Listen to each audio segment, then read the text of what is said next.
Gözlerim gözlerimin ışığı sensen. Sözlerin ballı şeker, gönlümü kana teker. Gözlerim gözlerimin ışığı sensen. Uymuşam sözlerine, hoş bakan gözlerine. Dur gel ay sevgi yarım seni görürüm. Uymuşam sözlerine, hoş bakan gözlerine. Dur gel ay sevgi yarım seni görürüm.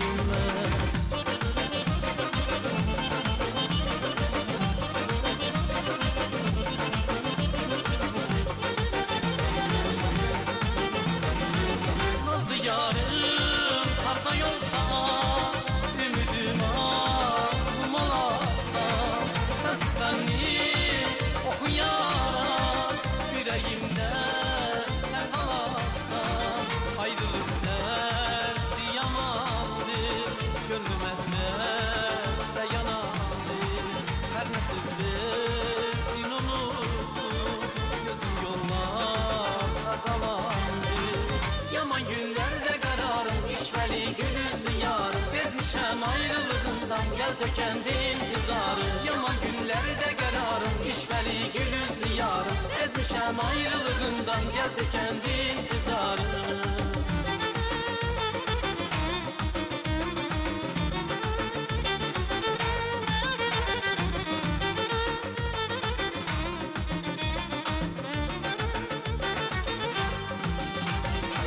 Sözlerin baldı şeker, ömrümü kana teker. Gözlerim gözlerimin ışığı sensen. Sözlerin ballı şeker, gönlümü kana teker. Gözlerim gözlerimin ışığı sensen. Uymuşam sözlerine, hoş bakan gözlerine. Dur gel ay sevgi yarım seni görürüm. Uymuşam sözlerine, hoş bakan gözlerine. Dur gel ay sevgi yarım seni görürüm.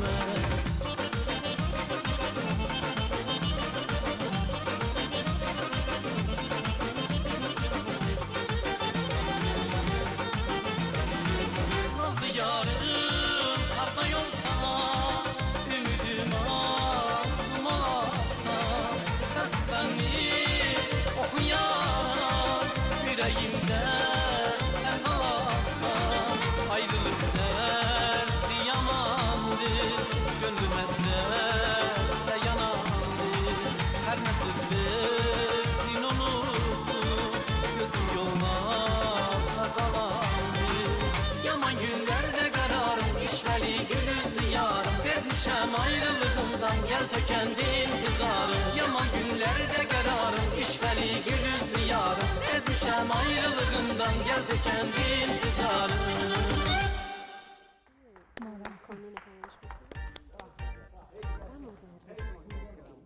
مربی کانون درست با کدوم دوربین هستین؟ فعلا با اون دوربین بعد برمیگردیم احتمالاً این طرف. معرفی بکنید آیه تبریزی عزیز.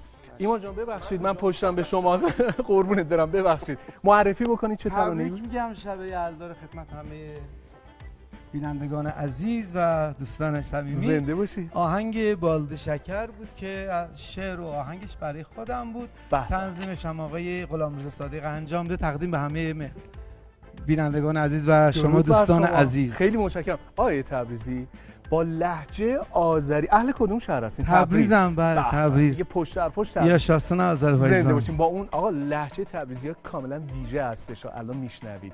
یه تبریک شب یلدا رو لطف کنید تقدیم به بینندگان. Tilla akşamımıza tebrik arz ederim hamı Azər türklərə, hamı Azərbaycanlılara. İnşallah uğurlu olsun bu il biraz üçün. Təşəkkür edirəm.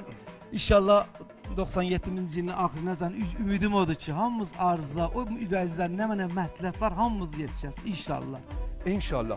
خب برای فارسی زبانا خیلی سریع ترجمه کنید لطفاً. ما فهمیدیم. بعضی وقتا بعضی چیزا رو نمیشه، مخصوصا کلمات آذری بعضی یه حالتی که ترجمه فارسی نداره، ولی خب من انجام میدم. شب یلدا رو تبریک میگم به همه ایرانیای عزیز.